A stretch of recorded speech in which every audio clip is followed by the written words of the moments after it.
Hi, welcome. Today we have attorney Bobby Chung going through the E2 visa process with us. As you listen to him go through the process, I encourage you to imagine yourself walking through the process along with him. Bobby, welcome. Thank you for joining us today.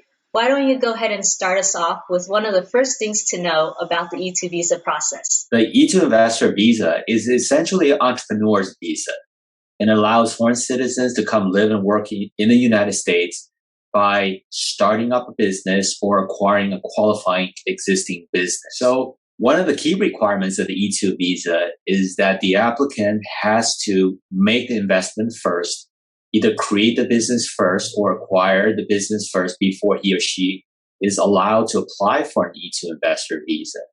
So in an example of a startup business, one of the first things, especially for an applicant who is outside the United States, he or she needs to first seek entry into the US as a business visitor. Some may or may not know this, that when you enter the United States as a visitor, whether with a ESTA visa waiver or B1, B2 visa or Canadian visitor without a visa, depending on what the individual communicates to the border officer, they will record the entry either as a B1 business visitor or B2 pleasure visitor. Now, in order to be authorized, legally authorized to engage in business setup and investment activities, we want to make sure the border officials record the applicant's entry as a business visitor. That way, we have assurance that the person is fully legally authorized to engage in business setup activities. To emphasize something that you just mentioned, in case the audience didn't catch that, is because part of the E2 visa requires that you first have your business. That means visiting the US, to search for that existing business or to check it out, or if starting a new business, coming into the US to find the premise of where your business will operate and conducting investment activities.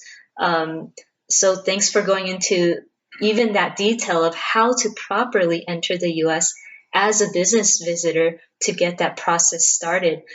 So thank you for letting me interrupt you real quick. Please let us know, what does the investor do once they've entered the US properly as a business visitor? Once properly enter as a business visitor, one of the first things the individual need to do is register an entity. That could be a corporation or a limited liability company. There are other entity types such as partnerships or sole proprietorship, but those are uncommon. The most popular are LLCs and corporation.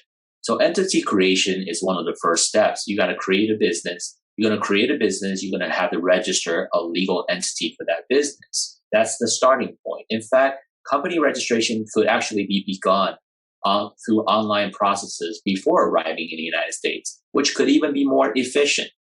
Upon creating the entity, the typical next step is to apply for and obtain the company's tax identification number, commonly called the Federal Employer Identification Number, FEIN, or some call it EIN. This tax identification number is critical for company formation because it's like the social security number for the company. It is necessary for the company to open up a business bank account. And so after acquiring the EIN or FEIN, the E2 investor then could open up a business bank account with a bank in the United States before he or she can transfer the investment capital into that business bank account, from which he or she will spend the money to establish and create this new business or to acquire an existing qualifying business. Attorney Chung, let's take a quick moment here to clarify that before anyone takes any action throughout this E2 visa process on this workflow that you're presenting, is that it's very important to do the pre-work before doing anything else. Pre-work means strategizing with an experienced E2 attorney who will evaluate the business model you're considering and discuss the source of funds that you're planning to use for the investment. Without setting the pre-work, which would be the foundation of all your actions, then the individual is risking a denial, because not having a strong foundation means that everything else they're building on top of may crumble down. Thank you for letting me explain that real quick. I'd like you to go ahead and continue to explain the E2 visa process when it comes to the spending of the investment. What is the spending process like? Once the capital has been deposited into the U.S. business bank account, the next thing is utilizing that capital to start up a qualifying, viable commercial enterprise.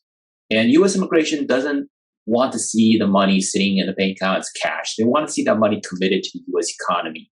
And especially important for a startup, they're looking at the variety of startup efforts and accomplishments to determine, is this business real and viable? And a big part of that is spending the money, such as leasing the business premises, such as buying the equipment, the supplies, the inventory, renovating the business premises, creating a website, obtaining all necessary licenses and the permit to legally operate the business. One of the key things with the E2 visa is that especially if it's a startup, the immigration official has to be assured the business setup has progressed at least to the point where the business is either ready or very close to being ready to open and start operating, generating revenue and creating jobs. So there are many different components that make up a credible, viable business that's ready to operate. And that's how the money needs to be deployed in a balanced variety of ways so that the business startup effort presents the credibility of a creation of a viable business. Once the applicant has reached that point of completing a qualifying investment and business setup or acquisition, he or she may then be ready to apply for the E2 investor visa, whether directly with the United States Embassy in the applicant's home country, or if the applicant is already in the United States in appropriate non-immigrant visa status, it's possible to apply for a change of status to E2 investor directly in the U.S.